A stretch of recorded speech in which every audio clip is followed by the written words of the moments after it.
Tadi kita baru membahas tentang Yesus Kristus. Tadi sudah diingetin, ini pertemuan keberapa saudara? 8. Nah, saudara ada miss berapa pertemuan? Saudara bisa join juga, mungkin sambil tolong ditayangkan, sambil menuliskan slido. Ada WhatsApp group, ada QR, saudara bisa scan supaya saudara bisa mendapatkan materi-materi dari BBC, Bethlehem Bible Class. Karena setiap pengajaran semuanya ada materi dan saudara bisa baca kembali, saudara bisa renungkan, urutkan semuanya. Demikian juga yang hari ini segera akan di-share ke grup BBC.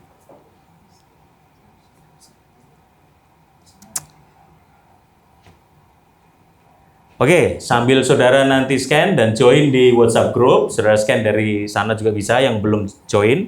Pak Esra, konsep Mesias itu hanya pada agama Abrahamik atau Samawi, bisa tolong dijelaskan kesamaan dan perbedaannya, konsep Mesias.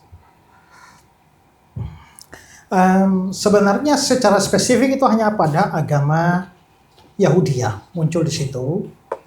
Nah, nanti kita bisa lihat karena kekristenan adalah interpretasi baru terhadap Yudaisme, maka kita bisa lihat ada kesinambungan antara konsep itu.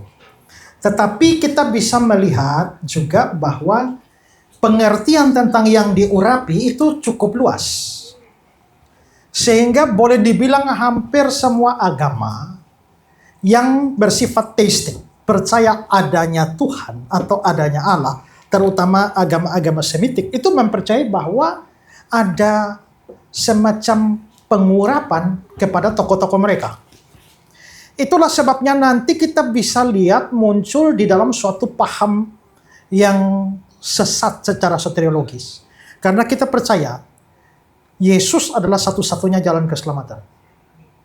Atau Kristus adalah satu-satunya jalan keselamatan. Tetapi nanti akan ada paham namanya paham inklusivisme. Inklusivisme ini mengatakan begini, Kristus memang satu-satunya jalan keselamatan. Dan Yesus adalah salah satu Kristus. Sehingga Yesus Kristus itu adalah satu-satunya jalan keselamatan bagi orang Kristen. Sementara bagi agama lain, mereka juga punya Kristus sendiri. Maka misalnya di dalam Konfusiusme, Konfutsu adalah Kristusnya mereka. Di dalam Buddhisme, Siddhartha itu adalah Kristusnya Buddha. Hindu juga mempercayai bahwa Krishna itu adalah Kristusnya mereka. Bahkan Islam percaya juga Muhammad adalah Kristusnya mereka. Jadi Yesus itu hanya salah satu Kristus. Dan karena itu misi itu bukan memaksa orang lain menerima Kristusnya Kristen. Tapi menolong agama lain untuk menemukan Kristus yang sudah ada di dalam agama mereka. Itu namanya paham inklusivisme. Dan itu paham yang sesat. Dipercaya oleh banyak pendeta liberal. Makanya mereka pikir kita tidak perlu berkhotbah membawa-bawa Yesus kita kepada agama lain. Tidak, agama lain itu sudah punya Kristus. Tinggal tolong mereka ketemu Kristus mereka saja. Nah karena itu maka kalau dilihat dari sudut pandang itu memang agama-agama lain juga mengklaim. Atau bahkan pendeta-pendeta Kristen pun bisa mengklaim bahwa agama lain juga punya Mesiasnya, punya Kristus. Tapi kalau kita mengacak kepada Perjanjian Lama dan Perjanjian Baru, Yudaisme yang berlanjut pada kekristenan, memang dari pengertian Kristus, Kristus banyak. Tapi sejak dari pembuangan, Kristusnya mengerucut kepada satu orang. Dan itu adalah Ho Kristos, Sang Mesias, Al-Masih. Dan itu hanya satu saja. Karena itu dalam perkembangan kemudian hari, ketika Alkitab menyebut Kristus, itu tidak pernah mengacu kepada orang lain. Itu pasti Yesus dari Nazaret. Kecuali pengecualiannya adalah Alkitab bicara tentang adanya Mesias palsu. Jadi kalau kita bicara tentang kalau mau diterima ada Mesias dalam agama lain, ya boleh juga. Tapi kita harus melihatnya dari terang Alkitab, itu Mesias palsu. Ya. Dan coba tunjukkan Alkitab Matius 24 ayat 24. Sebab Mesias-Mesias palsu dan nabi-nabi palsu akan muncul dan mereka akan mengadakan tanda-tanda yang dahsyat dan mujizat-mujizat sehingga sekiranya mungkin mereka menyesatkan orang pilihan. Salah satu tanda Mesias-Mesias palsu ini adalah apa? Mereka akan mengadakan tanda-tanda dahsyat dan mujizat-mujizat. Ya. Oke, sekarang lihat Matius 7 ayat 15. Waspadalah terhadap nabi-nabi palsu yang datang kepadamu. Itu bilang nabi palsu ya. Lalu sekarang saudara lihat ke ayat yang ke 22. Pada hari terakhir, banyak orang akan berseru kepadaku, Tuhan, Tuhan. Banyak orang ini yang mana? Yang ayat 15 tadi, nabi-nabi palsu itu. Bukankah kami bernubuat demi namamu? Bernubuat demi siapa? Nama siapa? Nama Yesus. Mengusir setan demi namamu. Mengadakan banyak mujizat demi namamu juga. Tapi mereka nabi palsu. Lalu ayat 23. Pada waktu itu aku akan berterus terang pada mereka. Aku tidak pernah kenal kamu. Enyahlah padaku kamu sekalian pembuat kejahatan. Aneh sekali. Ada orang usir setan demi nama Yesus. Bikin mujizat demi nama Yesus. Bernubuat nama Yesus. Tapi Yesus tidak kenal mereka sama sekali. Berarti mereka orang percaya atau bukan orang percaya? Mereka hamba Tuhan atau bukan? Percaya. Kalau mereka hamba Tuhan, mustahil Tuhan tidak kenal mereka. Ya. Mereka bukan hamba Tuhan. Siapa? Nabi palsu di ayat 15. Kalau begitu dua ayat ini kita gabungkan, nabi palsu dan Mesias-Mesias palsu memang bisa bikin mujizat. Saudara lihat waktu Musa bikin mujizat di hadapan Firaun, dukun-dukun Mesir pun juga bisa melakukan hal yang sama. Ya. Nah, kalau Mesias-Mesias palsu bisa bikin mujizat, sekarang saya tanya, Mesias palsu bisa bikin KKR kesemuan ilahi itu atau tidak? Bisa. Bisa itu. Bisa. Sekarang coba 2 Tesalonika 2 ayat 8, 9, 10. Pada waktu itulah si pendurhaka akan menyatakan dirinya. Siapa si pendurhaka ini? Antikris. Ya. Tetapi Tuhan Yesus akan membunuhnya dengan nafas mulutnya dan memusnahkan dia kalau ia datang kembali. Jadi ini bicara tentang antikris. Ayat 10. Coba ayat 9. Kedatangan si pendurhaka itu adalah pekerjaan iblis. Jadi di balik antikris ada iblis. Iblislah otak di balik antikris. Dan kedatangan si pendurhaka adalah pekerjaan iblis, akan disertai rupa-rupa perbuatan ajaib, tanda-tanda dan mujizat palsu. Ayat 10. Dengan rupa tipu daya jahat terhadap orang-orang yang harus binasa, karena mereka tidak menerima dan mengasihi kebenaran, dan seterusnya. Artinya, antikris kalau datang, itu pekerjaan iblis disertai tanda-tanda mujizat-mujizat. Nah, ini yang bahaya. Kalau kita terlalu gila mujizat, maka kita bisa ditipu oleh antikristus, nabi palsu, Mesias palsu, dan dibaliknya adalah pekerjaan iblis. Karena itu kita sebagai orang beriman, kita harus yakin Tuhan kalau mau bikin mujizat, boleh. Tapi pada akhirnya kita harus berserah, Tuhan, saya butuh mujizat. Kalau Tuhan berkenan, tolong saya nyatakanlah mujizat-Mu, kesembuhan-Mu. Tapi kalau Tuhan tidak berkenan, Tuhan mau mengerjakan yang lebih baik pada saya di tengah-tengah sakit penyakit ini, jadilah kehendak-Mu. Tidak boleh paksa Tuhan dalam bikin mujizat. Pokoknya Tuhan, mujizat harus terjadi sekarang. Nah, itu namanya paksa Tuhan. Ya. Nanti kalau paksa Tuhan begitu, itu gampang dimanipulasi oleh iblis dengan mujizat palsu. Ya. Jadi harus berhati-hati, kita harus tetap percaya Tuhan bisa bikin mujizat, tapi harus waspada bahwa mujizat pun bisa dikerjakan oleh iblis dan Mesias palsu. Ya.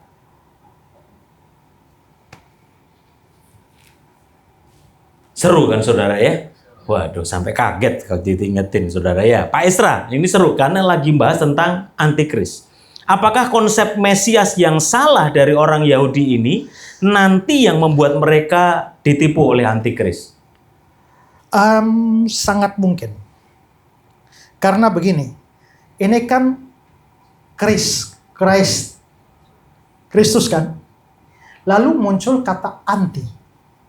Kata anti dalam bahasa Yunani itu bisa berarti melawan, bisa berarti menduduki atau merampas tempat, atau bisa berarti menyaingi.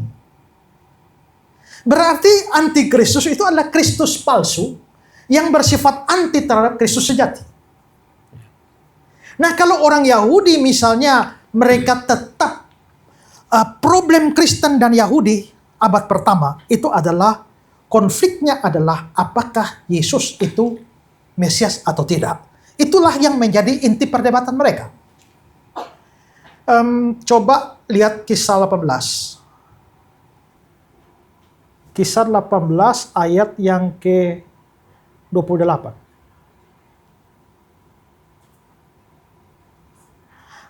Mulai ayat 27 ya. Kisah 18 mulai 27. Karena Apolos ingin menyeberang ke Akhaya, saudara-saudara di Efesus mengirimkan surat kepada murid-murid di situ supaya mereka menyambut Apolos. Setibanya di Akhaya, maka ia, Apolos, oleh kasih karunia Allah menjadi seorang yang sangat berguna bagi orang-orang percaya. Ayat berikut. Sebab dengan tak jemu-jemunya dia membantah orang-orang Yahudi di muka umum dan membuktikan dari kitab suci bahwa Yesus adalah Mesias. Jadi rupanya sudah terjadi perdebatan antara Kristen dan orang Yahudi dari zaman dahulu. Apolos sebagai seorang Kristen, dia membuktikan dari kitab suci Yesus Mesias. Tapi orang Yahudi tidak menerima Yesus adalah Mesias. Mereka percaya Kristus, tapi tidak percaya Yesus. Bagi mereka Kristus itu ada, tapi bukan Yesus dari Nazaret. Tapi bagi orang Kristen, Kristus itu sudah datang, yaitu Yesus dari Nazaret. Nah, karena mereka tidak mau mengakui Yesus dari Nazaret sebagai Kristus, maka sampai hari ini mereka masih menantikan Kristus. Jadi hari ini, saudara, kalau lihat mereka pergi berdoa di tembok ratapan itu ya. Itu tuh, mereka Tuhan, pulihkanlah bait Allah. Mengapa? Karena ada kepercayaan bahwa bait Allah berdiri dulu, baru Mesias datang. Sementara sekarang, di tempat bait Allah itu ada, masjid sudah ada di atas situ. Maka mereka berdoa, menangis supaya terjadi pemulihan, bait Allah didirikan, baru Mesias datang. Mesias dalam pikiran mereka adalah seorang pemimpin politik. Maka bisa jadi di kemudian hari muncul seorang pemimpin politik yang mempengaruhi dunia. Lalu orang Yahudi berkata, dialah Mesias yang dinanti-nantikan. Sementara kita orang Kristen bilang, Mesias sudah datang, yang muncul itu Mesias palsu. Kalau dia Mesias palsu, dia mau melawan Mesias sesungguhnya, dia melawan Kristus yang sesungguhnya, menyaingi Kristus yang sesungguhnya, maka dia antikris. Maka sangat mungkin juga bahwa pada akhirnya sang antikris datang dari konsep Mesias yang palsu ini. Tetapi ingat, seperti nabi-nabi datang lebih dulu, seperti Yohanes. Yohanes datang sebagai persiapan jalan untuk datang Mesias, Kristus. Ratakan tanah bergelombang. Nah itu, Yohanes punya tugas meratakan, mempersiapkan jalan, datang Mesias. Datang Kristus yang sejati. Sama juga dengan antikristus. Nanti sudah ada banyak pengikut-pengikut pendahulu-pendahulu yang buka jalan buat dia. Maka hampir di setiap zaman itu sudah muncul sosok-sosok antikristus kecil. Coba lihat 1 Yohanes pasal 2. Ayat 18. Anak-anakku, waktu ini adalah waktu yang terakhir. Dan seperti yang telah kamu dengar, seorang antikristus akan datang. Antikristus akan datang. Berarti seorang antikristus, berarti antikristus berapa orang? 1. Nah, 1 antikristus ini akan datang. Berarti dia belum datang. Zaman Yohanes belum datang. Sekarang telah bangkit banyak antikristus. Berarti antikristus ada banyak. Sekarang berarti zaman Yohanes sudah muncul. Kalau begitu, setiap zaman itu ada antikristusnya sendiri. Tapi antikristus kecil. Antikristus kecil setiap zaman ada. Nanti baru antikristus besar, bosnya, itu muncul belakangan. Sebelum Tuhan Yesus datang. Ya. Nah, terus siapa ini antikristus kecil ini ya? Antikristus kecil itu adalah nabi-nabi palsu yang telah muncul mulai dari zaman Yohanes sampai dengan akhir zaman. Nah, sekarang ayat 19. Memang mereka berasal dari antara kita. Memang mereka itu siapa? Antikristus kecil-kecil tadi. Mereka berasal dari antara kita, tapi mereka tidak sungguh-sungguh termasuk pada kita. Artinya apa? Mereka ini bisa jadi ada dalam gereja, dalam Kristen, tapi mereka tidak sungguh-sungguh, mereka tidak pernah sungguh-sungguh percaya. Sebab jika mereka sungguh-sungguh termasuk pada kita, kalau mereka sungguh-sungguh percaya, niscaya mereka tetap bersama dengan kita. Tidak jadi antikristus. Tapi hal itu terjadi, murtadnya mereka itu terjadi, supaya menjadi nyata. Next. Bahwa tidak semua mereka sungguh-sungguh termasuk pada kita. Jadi yang berpotensi jadi antikristus kecil itu adalah mereka yang ada di dalam kita tapi tidak sungguh-sungguh termasuk pada kita. Jadi kalau saudara ada dalam gereja tapi tidak sungguh-sungguh percaya, saudara bisa jadi calon antikristus. Yang kecil-kecil itu. Dan saudara akan dipakai oleh iblis untuk mempersiapkan jalan bagi kedatangan bos besarnya. Karena itu percaya sungguh-sungguh supaya kita dipakai sebagai persiapan jalan kedatangan bos besar kita, Kristus yang sejati. Ya. Jadi orang Yahudi kan sampai sekarang masih menantikan Mesias, Pak. Yang mereka nantikan itu Mesias politik atau Mesias rohani? Mesias politik itu. Ya. Karena mereka percaya bahwa Israel harus punya masa jaya seperti zaman Daud dan Salomo. Dan itu belum terjadi sampai hari ini. Apalagi kita lihat bahwa mereka mempunyai hukum-hukum Yahudi itu ada sekitar 613 atau 14 hukum. Dan sebagian besar hukum itu baru bisa dilaksanakan kalau ada bait Allah. Nah sekarang bait Allahnya tidak ada. Kalau begitu ada sebagian besar dari 600-an hukum itu yang tidak terlaksana dan karena itu mereka nggak bisa selamat. Makanya mereka menangis-nangis di tembok ratapan itu supaya Mesias segera datang. Jadi kita harusnya bersyukur ya bahwa sementara mereka masih menanti-nantikan, padahal mereka yang terima janji itu loh. Yeah. Tapi kita yang keduluan, itulah yang terutama, yang awal menjadi kemudian, yang belakangan justru menjadi yang lebih awal. Kalau ternyata yang mereka punya itu nanti benar? Nggak mungkin. Nggak mungkin. Itu poinnya, saudara. Karena kalau ternyata mereka punya yang benar, berarti seluruh Alkitab harus salah. Kita harus ada di titik iman seperti itu, saudara. Ya. Amin. Karena Yesaya 53 itu bicara tentang hamba Tuhan atau Mesias yang menderita. Berarti ada di dalam perjanjian lama. Tapi mengapa sampai Yesaya 53 itu orang Yahudi kan punya Alkitab? Kenapa mereka tidak percaya begitu? Karena mereka percaya hamba Tuhan yang menderita dalam kitab Yesaya. Penyakit kitalah yang ditanggungnya. Sebab kita kira dia menimpakan kejahatan kita. Oleh bilur-bilurnya kita diselamatkan. Siapa itu hamba Tuhan yang menderita? Dalam perspektif perjanjian baru, itu adalah Yesus. Tapi bagi orang Yahudi itu apa? Itu bangsa Israel. Jadi mereka percaya bahwa mereka bangsa Israel menderita Holocaust dan dibasmi di dunia itu untuk menyelamatkan dunia. Jadi mereka berpikir bahwa merekalah hamba Tuhan yang menderita. Itu tafsiran Yahudi. Termasuk rasi. Kalau saudara mau ikut bagaimana konsep Yahudi itu, saudara lihat debat saya sama Don Ditan tentang Yesaya 53 itu, ya. Don Ditan mengusung pandangan Yahudi Yesaya 53 bahwa Yesaya 53 itu bukan Yesus, tapi itu Israel yang menderita. Ya. Tapi dalam perdebatan itu saya sudah buktikan bahwa bukan Israel, tapi Yesus yang menderita. Karena itu konsep Mesias yang menderita itu bukan konsep yang hanya muncul di perjanjian baru, dari perjanjian lama juga sudah muncul. Tapi ini soal tafsir. Yahudi menafsir lain, kita menafsir lain. Jadi kalau sampai mereka benar, berarti Alkitab kita harus salah. Ya. Jadi kalau Anda tidak siap, jangan nonton debat dengan Don Ditan tadi, saudara. Karena pasti Anda kesel, saudara. Pak Esra, apa relevansi baptisan Yohanes pengampunan dosa, padahal dalam pikirannya, maksudnya pikiran Yohanes, Yesus itu adalah Mesias politik? Sebenarnya tradisi pembaptisan itu sebenarnya bukan asli dari Yohanes Pembaptis. Karena tradisi Yahudi kita mengenal ada namanya orang Yahudi proselit. Yahudi proselit itu adalah orang non-Israel yang memegang agama Yahudi. Contohnya itu adalah Ruth. Ruth itu perempuan bukan Israel. Dia perempuan Moab. Yordania. Tapi dia akhirnya memeluk agama Yahudi. Nah, itu namanya Yahudi proselit. Nah, dalam tradisi mereka, Yahudi proselit untuk masuk agama Yahudi, maka mereka ada prosesi pembaptisan.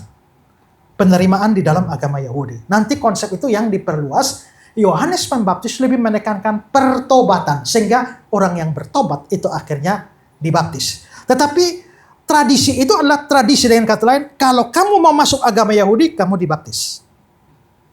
Kalau kamu bertobat, kamu dibaptis. Tetapi pembaptisan itu tidak langsung berhubungan dengan masalah konsep Mesias politik atau tidak. Karena kita lihat, murid-murid juga sampai ujung akhir pun masih salah paham kan? Tapi bukankah mereka juga sudah dipakai Tuhan untuk memberitakan Injil? Ternyata mereka dipakai pemberitaan Injil, tapi konsepnya salah. Saudara-saudara, saya ini berkhotbah dari kelas 2 SMP, saya sudah berkhotbah. Saya keliling kemana-mana sudah KKR. Baru saya masuk sekolah teologi setelah saya tamat SMA. Nah, setelah saya tamat SMA, saya belajar di sekolah teologi, baru saya sadar. Ternyata saya khotbah sekian lama, parah-parah semua. Tafsirnya kacau balau. Tapi ternyata sudah ada orang bertobat juga. Saya KKR juga, ada orang waktu saya masih SMA, saya KKR tuh orang banyak bertobat, Pak. Bukan hanya bertobat, sampai jatuh-jatuh juga, Pak. Saya kalau tumpang tangan tuh gemetar-gemetar, Pak, sampai jatuh tuh. Ya, banyak orang bertobat juga. Tapi setelah saya sekolah teologi, kenapa saya khotbah begitu ya? Ternyata khotbah saya kalau dilihat dari hermeneutika standar Alkitab, ternyata saya banyak khotbah salah dan ngawur. Tapi ternyata khotbah ngawur itu Tuhan bisa pakai untuk orang. Iya. Ngawur dalam penafsiran, bukan sesat loh ya. Yeah. Kalau sesat tidak, tapi maksudnya tafsir teksnya salah-salah. Ya. Pemahamannya salah-salah, tapi ternyata Tuhan bisa pakai juga mempertobatkan orang. Tapi gara-gara Tuhan bisa pakai pertobatkan orang, bukan berarti saya tetap membiarkan diri dalam kesalahan. Saya harus belajar supaya menafsir secara benar, mengajar secara benar. Kalau Tuhan bisa pakai khotbah saya yang salah untuk pertobatkan orang, apalagi kalau khotbahnya jadi benar. Benar. Gitu ya. Nah, sama dengan murid-murid, mereka masih punya pemahaman yang keliru. Sampai Yesus masih mau naik pun masih di kepala tuh masih salah loh. Ya. Nanti setelah Yesus naik ke surga, Roh Kudus turun, baru mereka dicerahkan. Oh, ternyata membangun kerajaan ini bukan kerajaan Israel, tapi kerajaan rohani. Kamu akan diberikan Roh Kudus, kamu pergi ke Yerusalem, Yudea, Samaria, membangun kerajaan Allah. Lewat apa? Lewat pemberitaan Injil. Jadi sebenarnya begini, soal Israel itu kapan dipulihkan, itu Tuhan punya aturan sendiri, Tuhan punya agenda sendiri. Tapi yang sekarang, giatlah beritakan Injil, beritakan Injil. Waktu kamu beritakan Injil, kamu sedang ikut andil di dalam pembangunan kerajaan Allah. Jadi rajin-rajinlah beritakan Injil. Ya, oke.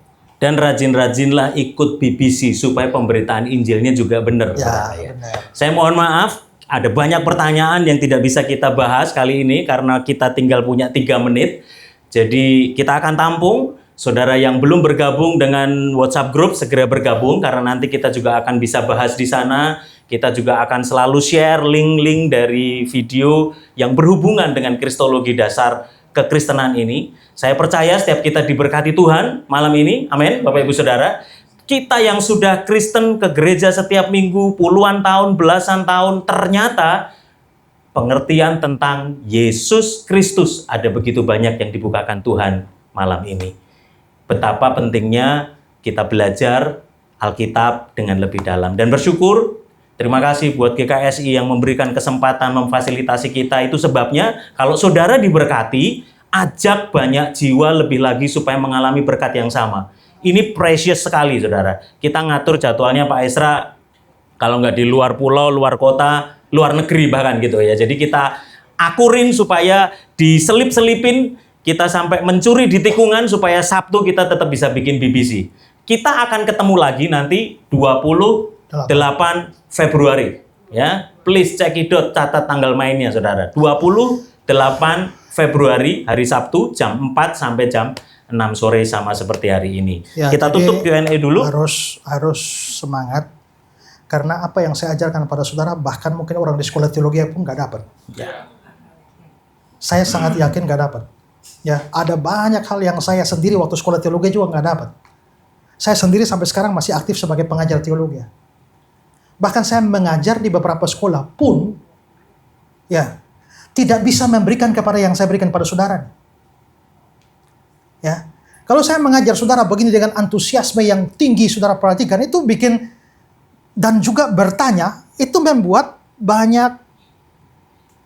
Coba satu ayat Pak, Yohanes 14 ayat 6. Terakhir Pak ya. Yohanes 14 ayat 6. Kata Yesus kepadanya, akulah jalan dan kebenaran dan hidup. Tidak ada seorang pun datang pada Bapa kalau tidak melalui aku. Penting sekali ya. Ini ayat fondasi keselamatan Kristen. Tapi mundur satu ayat. Ayat 5. Kata Thomas kepadanya, Tuhan, kami tidak tahu kemana engkau pergi. Jadi bagaimana kami tahu jalan ke situ? Kenapa ayat 6 bisa keluar? Karena ada yang bertanya. Seandainya Thomas tidak tanya, akulah jalan dan kebenaran dan hidup, tidak pernah keluar. Ya. Jadi bertanya itu penting. Karena banyak kebenaran itu keluar dari tanya jawab. Yes. Gitu toh? Amen. Ya. Nah, Semangat. ya. Nah, jadi saudara, saya ngajar di sekolah teologi. Habis saya ngajar ada pertanyaan? Nggak ada. Setelah itu saya mengajar lagi, ada pertanyaan? Nggak ada. Lama-lama saya jengkel. Tugas kuliah. Satu orang bikin 100 pertanyaan. Tidak bikin pertanyaan, nggak dapat nilai. Nah, saudara ini antusiasnya luar biasa, membuat saya senang mengajar. Karena yang diajar ini Thomas semua, Pak.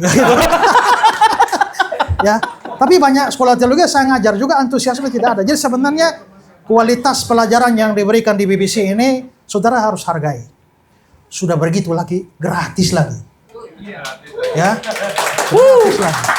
Dan itu kalau saudara diberkati, ajak orang lain supaya ini. Dan banyak-banyak bertanya. Karena mahal harganya. Ini sekali aja ya, apa? Apa? Thomas lagi. Nunggu tanggal 28 Februari saya nggak bisa tidur nih Pak. Kalau izin Pak Isa, saya nggak tahu ya ini agak keluar sedikit dari konteks atau enggak. Kalau Tuhan itu menetapkan segala sesuatu, bahkan orang-orang yang dipilihnya pun untuk selamat. Oh ya, makasih Pak. Saya ulang ya Pak ya. Kalau Tuhan itu menetapkan segala sesuatu, bahkan orang-orang yang dipilihnya untuk selamat pun adalah ketetapan Allah. Menurut Bapak, untuk apa lagi saya harus menginjil? Untuk apa lagi saya harus menginjil? Iya Pak. Oke, tadi ulang kalimat saudara yang awal. Kalau Tuhan sudah menetapkan segala sesuatu, bahkan orang-orang yang dipilihnya untuk selamat pun Sabar. Kurang kalimatnya. Orang-orang yang telah dipilihnya untuk diselamatkan. Sebenarnya ada sambungannya. Orang-orang yang dipilih untuk diselamatkan melalui Injil. Jadi Tuhan memang memilih orang untuk diselamatkan. Tapi bukan tanpa Injil. Harus lewat Injil. Ya. Jadi Tuhan telah memilih Pak Yos untuk diselamatkan. Tapi bukan hanya pilih langsung selamat begitu. Dipilih untuk diselamatkan melalui Injil. Melalui Injil. Jadi kalau Pak Yosnya tidak dengar Injil, bagaimana diselamatkan? Kalau begitu Pak Yos harus dengar Injil. Nah kalau Pak Yos harus dengar Injil dari siapa? Harus saya menginjil. Ya. Maka Tuhan menetapkan orang pilihan lewat Injil. Karena itu, adanya orang pilihan tidak meniadakan urgensi pemberitaan Injil. Saya harus beritakan Injil. Karena Tuhan menetapkan orang-orang pilihan diselamatkan melalui Injil. Baik, Pak. Terima kasih banyak Pak. Tepuk tangan buat kita semua, seru sekali. Jangan lupa tanggal mainnya 28 Februari kita akan kembali. Saya undang pemain musik kalau masih ada.